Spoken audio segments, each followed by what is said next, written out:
Mega Thiruvananthapuram ജില്ലാ committee Pinarayi വിജയനെതിരെ വലിയ രൂക്ഷ വിമർശനങ്ങളാണ് പറഞ്ഞിട്ടുള്ളത്.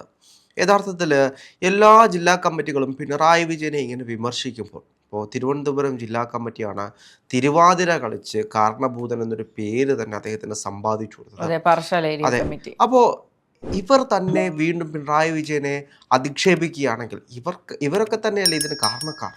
തീർച്ചയായിട്ടും. ഇപ്പോൾ കഴിഞ്ഞ 10 വർഷക്കാലം എടുത്ത് നോക്കുകയാണെങ്കിൽ പിണറായി വിജയന്റെ ധാർഷ്ട്യത്തെക്കുറിച്ചും അദ്ദേഹത്തിന്റെ ആ ഒരു ആറ്റിറ്റ്യൂഡിനെ കുറിച്ചുമൊക്കെ എല്ലാവരും വിമർശിക്കുകയും ചർച്ച ചെയ്യുകയും ഒക്കെ ചെയ്യുന്നുണ്ട്.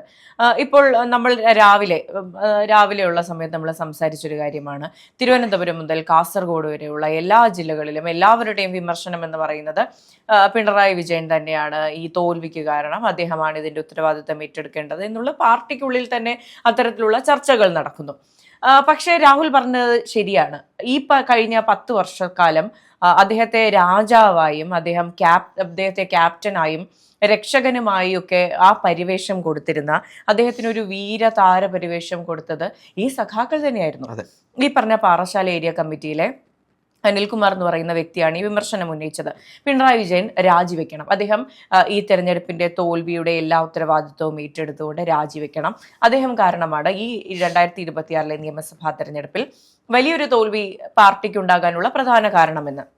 അദ്ദേഹം തന്നെയായിരുന്നു ഈ പറഞ്ഞ വലിയ തിരുവാതിരയുടെ സംഘാടകൻ എന്ന് പറയുന്നത്. 5000 സ്ത്രീകളെ ഒരുമിച്ച് നിർത്തി തിരുവാതിര കളിച്ചതിൽ ഒരു പാട്ടൊക്കെ പാടി, അതിലൂടെയാണ് കാരണഭൂതൻ എന്നുള്ള വാക്ക് പോലും, ആ പട്ടം പോലും അദ്ദേഹത്തിന് ചാർത്തി കിട്ടുന്നത്. എല്ലാത്തിനും കാരണഭൂതൻ. അതെ, ആ പാട്ടിന്റെ 2 സെന്റൻസുകൾ വായിച്ചാൽ അങ്ങനെയാണ്, നാട്ടിൽ നടക്കുന്ന എല്ലാ നല്ല കാര്യങ്ങൾക്കും കാരണഭൂതൻ എന്നൊക്കെ പറഞ്ഞിട്ട് 2 സെന്റൻസ്. അപ്പോൾ ഈ അത്രയും താരപരിവേഷം കൊടുത്ത അദ്ദേഹം തന്നെ ഇതിനെ മാറ്റി പറയുകയാണ്. ഇപ്പോൾ ഇവർ തന്നെയാണ് ഈ പറഞ്ഞ വളവും വെള്ളവും ഒഴിച്ചു കൊടുത്ത് അദ്ദേഹത്തെ ഇത്രയും വലിയ ധാർഷ്ട്യമുള്ള അദ്ദേഹത്തെ ഒരു താരപരിവേഷം കൊടുക്കുന്ന ഒരു നിലയിലേക്ക് എത്തിച്ചത്. അതുപോലെ നമ്മൾ സംസാരിച്ച കാര്യമാണ്, എല്ലാ ഏരിയ കമ്മിറ്റിയും ഒരുപോലെ വിമർശനങ്ങൾ ഉന്നയിക്കുന്നു. MP ഗോവിന്ദന്റെ വാർത്താ സമ്മേളനത്തിലെ പ്രശ്നങ്ങൾ, പിണറായി വിജയൻ ചിരിക്കുന്നില്ല എന്നുള്ള പ്രശ്നം, അതുപോലെ എല്ലായിടത്തും ട്രെൻഡ് ഒരുപോലെയാണ്, പിണറായി വിജയനാണ് ഈ തോൽവിക്കുള്ള ഏറ്റവും വലിയ കാരണം എന്ന് പറയുന്നത്. ഇതിനകത്ത് എൻ്റെ മറ്റൊരു സംശയം, ഒരേ ഒരു സംശയമാണ്. മുഴുവൻ ജില്ലാ കമ്മിറ്റിയും ഒന്നിച്ചു പറയുന്നു പിണറായി വിജയൻ രാജിവെക്കണം, അദ്ദേഹം മാറി നിൽക്കണമെന്ന്. പക്ഷേ ഇതെല്ലാം അവഗണിച്ചുകൊണ്ട് PB യിൽ നിന്നും ഒരു റിപ്പോർട്ട് വരുന്നു, പിണറായി വിജയൻ തന്നെ പ്രതിപക്ഷ നേതാവായിട്ടിരിക്കണമെന്നുള്ളത്. അപ്പോൾ യഥാർത്ഥത്തിൽ ഇവിടെ മുഖ്യമന്ത്രിയെ തിരഞ്ഞെടുക്കുമ്പോൾ ജനങ്ങളുടെ ഒരു ആവേശമനുസരിച്ച്, അല്ലെങ്കിൽ അണികളുടെ ഒരു ആവേശമനുസരിച്ചാണ് മുഖ്യമന്ത്രി VD സതീശനായത്. ഇത് തന്നെയല്ലേ ജനാധിപത്യവും ഏകാധിപത്യവും തമ്മിലുള്ള വ്യത്യാസം? തീർച്ചയായും. ഇപ്പോൾ ഇത്രയും അധികം വിമർശനങ്ങൾ പിണറായി വിജയനെതിരെ ഉണ്ടാകുന്നു. ഇപ്പുറത്ത് മുഖ്യമന്ത്രി ആരാകണം എന്നുള്ളൊരു പ്രശ്നമുണ്ടായപ്പോൾ KC വേണുഗോപാലും രമേശ് ചെന്നിത്തലയും അതുപോലെ തന്നെ VD സതീശന്റെയും പേരുകൾ ഉയർന്നു വന്നപ്പോൾ ആർക്കും ഇല്ലാത്ത അത്രയും അധികം ഹേറ്റ്രഡ് കിട്ടിയ ഒരാളായിരുന്നു KC വേണുഗോപാൽ.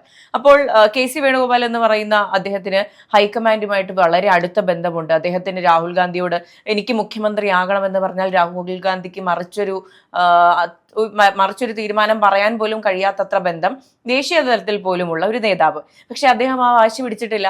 അദ്ദേഹം ഈ കേരളത്തിലെ ജനങ്ങൾക്ക് മുഖ്യമന്ത്രിയായി വേണ്ടത് VD സതീശനെയാണ്, അദ്ദേഹമാണ് നയിച്ചത്, അദ്ദേഹം നയിക്കട്ടെ എന്നുള്ളൊരു തീരുമാനം അദ്ദേഹം എടുക്കുന്നു. പക്ഷേ ഇപ്പുറത്ത് CPM-ലേക്ക് വരികയാണെങ്കിൽ അവർ തന്നെ പറയുന്നു UDF-ൽ കൂട്ടത്തല്ലാണ്, കോൺഗ്രസ്സുകാർ തമ്മിലടിയാണ് എന്ന് പറയുന്നു. പക്ഷേ ഇവർ എന്താണ് ചെയ്യുന്നത്?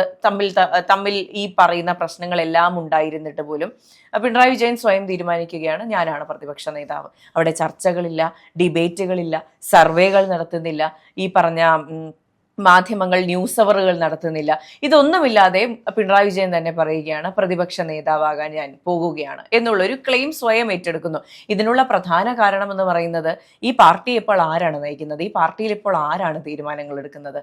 പിണറായി സഖാവും അതുപോലെ തന്നെ MP ഗോവിന്ദൻ മാഷും ഒക്കെ തന്നെയാണ് ഈ തീരുമാനങ്ങൾ എടുക്കുന്നത്. അപ്പോൾ ഏകാധിപത്യപരമായി ഇവർ 2 പേർ ചേർന്നെടുത്ത എല്ലാ തീരുമാനങ്ങളും പാളിപ്പോയി എന്ന് മറ്റ് സഖാക്കന്മാർ പറയുന്നു. ഈ സഖാക്കന്മാർക്കെല്ലാം എനിക്ക് തോന്നുന്നു ഒരു തരത്തിലുള്ള അടിമത്തം അവരുടെ ഉള്ളിൽ വന്നിരിക്കുന്നു. ഇപ്പോൾ അവരെല്ലാം ആഗ്രഹിച്ചതുപോലെ പിണറായി 3.0 വന്നിരുന്നുവെങ്കിൽ, മൂന്നാമതൊരു ഭരണം ഉണ്ടായിരുന്നുവെങ്കിൽ, ഇവർ തന്നെ പിണറായി വിജയനെ പ്രശംസിക്കുന്ന ഒരു ഘട്ടവും ഉണ്ടായേനെ. ഇവർ തന്നെ ഫ്ലെക്സ് ബോർഡുകൾ വെച്ചേനെ, ഇനിയും ഒരു 5000 പേരെയും കൂടെ കൂട്ടി ഒരു 10,000 പേരുടെ തിരുവാതിര നിർത്തി ഒരു പുതിയ വാക്കുമിട്ട് പുതിയൊരു പാട്ടും ഉണ്ടാക്കി അദ്ദേഹത്തെ ഒരു പ്രശംസിക്കുന്ന ഒരു ലെവലിലേക്ക് കാര്യങ്ങൾ പോയതിന്. വീണ ജോർജ് നിയമസഭയിൽ പ്രസംഗിച്ചതാണ് നമ്മുടെ ഈ കപ്പൽ ആടിയിലേക്കില്ല സാർ, ഈ കപ്പലിന്റെ ഒരു കപ്പിത്താനുണ്ട്. തെരഞ്ഞെടുപ്പ് കഴിഞ്ഞ് അവരെന്താണ് പറഞ്ഞത്? എനിക്ക് മത്സരിക്കാൻ താല്പര്യമുണ്ടായിരുന്നില്ല, എന്റെ ഇഷ്ടങ്ങൾക്ക് അതീതമായി എന്നെ മത്സരിപ്പിച്ചു, എന്നെ തോൽപ്പിച്ചു എന്നാണ് അവർ പറഞ്ഞത്. അപ്പോൾ അവിടെയാണ് ഈ പറയുന്ന ജനാധിപത്യ വിരുദ്ധമായ സംഭവങ്ങളെല്ലാം നടക്കുന്നത്. ഇടതുപക്ഷത്ത് അത് തന്നെയാണ് ഇപ്പോൾ നടന്നുകൊണ്ടിരിക്കുന്നത്. ജയിക്കുകയാണെങ്കിൽ അവിടെ ക്രെഡിറ്റ്, തോൽക്കുകയാണെങ്കിലും അവിടെ ക്രെഡിറ്റ്. നിങ്ങളാണ് ആ ഉത്തരവാദിത്തം ഏറ്റെടുക്കേണ്ടത് എന്ന് പറയേണ്ട ഒരു സാഹചര്യം വരുന്നു. അല്ല, ഈ ഇങ്ങനെയുള്ള സാഹചര്യങ്ങൾ ഉണ്ടെങ്കിൽ പോലും യഥാർത്ഥത്തിൽ നമ്മൾ കമ്മ്യൂണിസ്റ്റ് പാർട്ടിയും കോൺഗ്രസ് പാർട്ടിയും തമ്മിലുള്ള വ്യത്യാസം യഥാർത്ഥത്തിൽ ഇതാണ്. ഒരു ജനാധിപത്യ സിസ്റ്റം ഇതിനകത്തുണ്ട്. ഇതിനകത്തിപ്പോൾ എല്ലാ ജില്ലാ കമ്മിറ്റികളെയും ഒരേപോലെയാണ് പിണറായി വിജയനെ വിമർശിക്കുന്നത്. ഞാൻ നോക്കിക്കഴിഞ്ഞാൽ ഇപ്പോൾ ഏത് ജില്ലാ കമ്മിറ്റിയാണ് പിണറായി വിജയന്റെ ശൈലി മോശമാണ്, അല്ലെങ്കിൽ ഗോവിന്ദ മാഷിന്റെ ശൈലി മോശമാണ്, ഇങ്ങനെ പറയാത്ത ഏത് ജില്ലാ കമ്മിറ്റിയുണ്ട്? ആകെ വ്യത്യസ്തമായിട്ടുള്ള നിലപാട് കേട്ടത് അടൂർ ജില്ലാ കമ്മിറ്റിയിൽ നിന്നാണ്. ചാം ചക്ക ജൂം ചക്ക, ഇത് മാത്രമാണ് വ്യത്യസ്തമായിട്ട് കേട്ടത്. ഗോവിന്ദ മാഷിന്റെ മകനും പറഞ്ഞത് വ്യത്യസ്ത അഭിപ്രായമായിരുന്നു. പഴയ വാർത്താ സമ്മേളനങ്ങളൊക്കെ കണ്ടെടുത്ത് അങ്ങനെ ഒന്നോ രണ്ടോ വ്യത്യസ്ത അഭിപ്രായങ്ങളല്ലാതെ ബാക്കിയെല്ലാം ഏകപക്ഷീയമായിട്ടുള്ള ഒരേ ഒരു അഭിപ്രായമാണ്. ഇപ്പൊ ഇവർക്കൊന്നും ക്രിയാത്മകമായിട്ടുള്ള വിമർശനം എങ്ങും കാണാൻ കഴിയുന്നില്ല. ശരിക്കും ഭയമായിരുന്നു ഭരണത്തിലിരുന്ന പിണറായിയെയും പിണറായിയുടെ സർക്കാരിനെയും മറ്റ് മന്ത്രിമാരെയും മുതിർന്ന നേതാക്കളെയും എല്ലാം ഭയക്കുന്ന ഒരു ഘട്ടത്തിലൂടെ തന്നെയാണ് ജനങ്ങളും മാധ്യമങ്ങളും പോയിക്കൊണ്ടിരുന്നത്. ഒരു സൂര്യ തേജസ്സുള്ള ഒരു യുഗ പുരുഷനായിരുന്നു. നിങ്ങൾ ആരും അറിയാതെ പോയി. അതാണ് ഇതിനകത്ത് പറ്റിപ്പോയത്. അടുത്ത് പോലും പോകാൻ കഴിയാത്ത രീതിയിൽ അദ്ദേഹത്തിന്റെ പ്രഭ കാരണം അടുത്ത് പോകുന്നവർ തന്നെ തളർന്നു വീഴുന്ന ഒരു അവസ്ഥയായിരുന്നു. അതുകൊണ്ട് വോട്ട് ചെയ്യാനും അടുത്ത് ആരും പോയില്ല.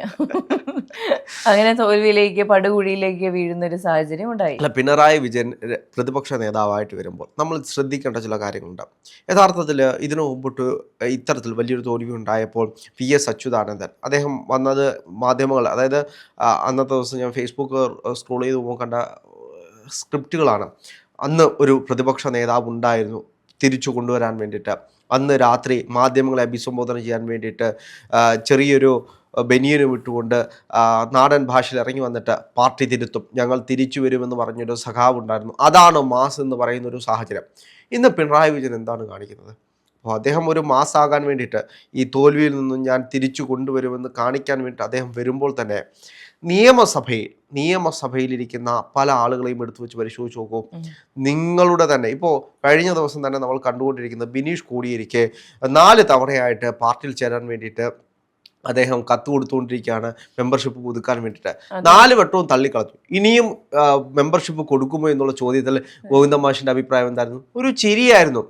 ഈ പാർട്ടിയിലേക്ക് വരുന്നവരെ ആ പാർട്ടിയിൽ എടുക്കാൻ ഏരിയ കമ്മിറ്റിയിലെ കാര്യമാ ഒരു അംഗത്വമെങ്കിലും കൊടുക്കാൻ. അതായത് ബിനീഷ് കോടിയേരിയുടെ കാര്യം ഒന്ന് ആലോചിച്ച് നോക്കൂ. നമ്മളൊക്കെ രാഷ്ട്രീയം അടുത്തു നിന്ന് കാണുന്ന കാലം മുതൽ ബിനീഷ് കോടിയേരിയുടെ ഫേസ്ബുക്ക് പോസ്റ്റുകൾ എപ്പോഴും ശ്രദ്ധേയമാണ്.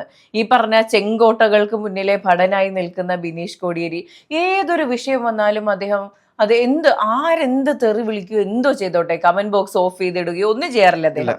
അദ്ദേഹത്തിനെതിരെ ആരോ എന്തോ പറഞ്ഞോട്ടെ, അദ്ദേഹത്തിനെതിരെ കേസ് വരുന്ന ഒരു സാഹചര്യം ഉണ്ടായി. അപ്പോൾ പാർട്ടി അദ്ദേഹത്തെ മാറ്റി നിർത്തി. അപ്പോൾ പോലും പാർട്ടിയെ തള്ളിപ്പറയാൻ അദ്ദേഹം തയ്യാറായിട്ടില്ല. ഇപ്പോഴും കോടിയേരിയെ എല്ലാവർക്കും ഇഷ്ടമാണ്, പക്ഷെ മകൻ പാർട്ടിയിൽ വരുന്നതിനോട് ആർക്കും യോജിപ്പില്ല. ഇതിനകത്ത് മറ്റൊരു കാര്യം കൊണ്ടുണ്ട്. ഈ തെരഞ്ഞെടുപ്പിന് ശേഷം നമ്മൾ കണ്ടതാണ് TK ഗോവിന്ദൻ ആദ്യം പോകുന്നത് കോടിയേരി ബാലകൃഷ്ണന്റെ വീട്ടിലേക്കാണ്. അദ്ദേഹത്തിന്റെ ഭാര്യയും കൂടെ പോകുന്നു. അവരെ കൃത്യമായിട്ട് സ്വാഗതം ചെയ്യുന്ന ബിനീഷ് കോടിയേരിയെ നമ്മൾ കണ്ടതാണ്. രാഷ്ട്രീയ മാന്യത പാലിക്കുന്ന ഒരാളാണ് ബിനീഷ് കോടിയേരി എന്ന് നമുക്കത് കാണുമ്പോൾ തന്നെ മനസ്സിലാകുന്ന ഒരു സാഹചര്യം. പാർട്ടിയുടെ കൂറുണ്ട് എന്ന് ചോദിച്ചു കഴിഞ്ഞാൽ അദ്ദേഹം ഡെയിലി ഒരു 10 പോസ്റ്റെങ്കിലും ഇടും. 10 പോസ്റ്റും അദ്ദേഹത്തിന് ചീത്തവിളിയായിരിക്കും. പക്ഷെ പാർട്ടിയെ പ്രതിരോധിച്ചുകൊണ്ട് എന്തെങ്കിലും ഒരു പ്രശ്നം വന്നു കഴിഞ്ഞാൽ ആദ്യം തന്നെ പ്രതിരോധിച്ചുകൊണ്ട് വരുന്ന ഒരാളാണ് ബിനീഷ് കോടിയേരി എന്ന് പറയുന്നത്.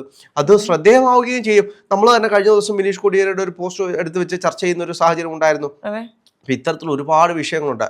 ഇതിൻ്റെ എല്ലാം പ്രധാന വിഷയം എന്ന് പറയുന്നത് പിണറായി വിജയനെ എതിർക്കുവാൻ കഴിയുന്നൊരു ശക്തി CPM-നകത്ത് ഉണ്ടായിട്ടില്ല എന്നതാണ് യാഥാർത്ഥ്യം. ഇനി ആരെങ്കിലും അങ്ങനെ വന്നു കഴിഞ്ഞാൽ അവരെ തകർക്കാൻ വേണ്ടിയിട്ടൊരു കോക്കസ് ഈ പാർട്ടിക്കുള്ളിൽ തന്നെ നടക്കുന്നുണ്ട്. പാർട്ടി ഒരുപാട് ആക്ഷേപിക്കുന്ന ആളുകളുണ്ട്. കഴിഞ്ഞ ദിവസം PB കൂടാൻ വേണ്ടിയിട്ട് അവർ ഡൽഹിയിലേക്ക് പോകുന്ന ഒരു സാഹചര്യം ഉണ്ടായി. ഡൽഹിയിൽ ചെന്നപ്പോൾ കേരളത്തിലെ പ്രതിനിധികൾ മാത്രമേ ഉള്ളൂ എന്ന് പറഞ്ഞുകൊണ്ട് ആക്ഷേപിക്കുന്ന ഒരുപാട് വീഡിയോകളുണ്ട്. കേരളത്തിലെ പ്രതിനിധികളാണെങ്കിൽ പോലും അവിടെയും വ്യത്യസ്ത നിലപാടുണ്ട് എന്നതൊരു സ്വാഗതം അർഹിക്കുന്നൊരു കാര്യമാണ്. അതായത് 10 പേരിൽ 17 പേരുണ്ടായിരുന്നതിനകത്ത് 10 പേര് പിണറായി വിജയൻ അനുകൂലമായിട്ടും 7 പേര് പ്രതികൂലമായിട്ടും പറഞ്ഞുകൊണ്ടാണ് ഭൂരിപക്ഷ അഭിപ്രായം നോക്കിയിട്ടാണ് പിണറായി വിജയനെ പ്രതിപക്ഷ നേതാവായിട്ട് എടുത്തുള്ളത്. പക്ഷേ താഴെ ഘടകങ്ങളും കൂടെ പരിഗണിക്കേണ്ടതായിരുന്നു. അതെ, ഈ PBയിൽ വന്നിരിക്കുന്ന പല ആളുകളും പിണറായി വിജയൻ പറഞ്ഞതിന്റെ പേരിലല്ലേ PBയിലേക്ക് വന്നത്. അല്ലാതെ സ്വന്തമായിട്ട് പ്രയത്നിച്ചു വന്ന എത്ര പേരുണ്ട്? അവരെല്ലാം വെട്ടിക്കളഞ്ഞില്ലേ? അവരെല്ലാം വെട്ടിക്കളഞ്ഞ് തൻ്റെ ഇഷ്ടക്കാരെ മാത്രം PBയിലേക്ക് തിരികെ കയറ്റുന്നൊരു സാഹചര്യമല്ലായിരുന്നു ഉണ്ടായിരുന്നത്. അപ്പോൾ അതിനെല്ലാം ശേഷം താഴെ തട്ടിലാണ് പ്രവർത്തകരുള്ളത്. അവരുടെ അവരെന്താണോ ആഗ്രഹിക്കുന്നത് അതാണ് ചെയ്തു കൊടുക്കേണ്ടത്. അതാണ് ഒരു പാർട്ടി സംവിധാനം. അല്ലെങ്കിൽ പാർട്ടി നിലനിൽക്കണമെങ്കിൽ കൂടെയുള്ളവരെ കേൾക്കാനുള്ള കെൽപ്പ് കൂടി ഉണ്ടാകണം. അതാണ് ജനാധിപത്യം.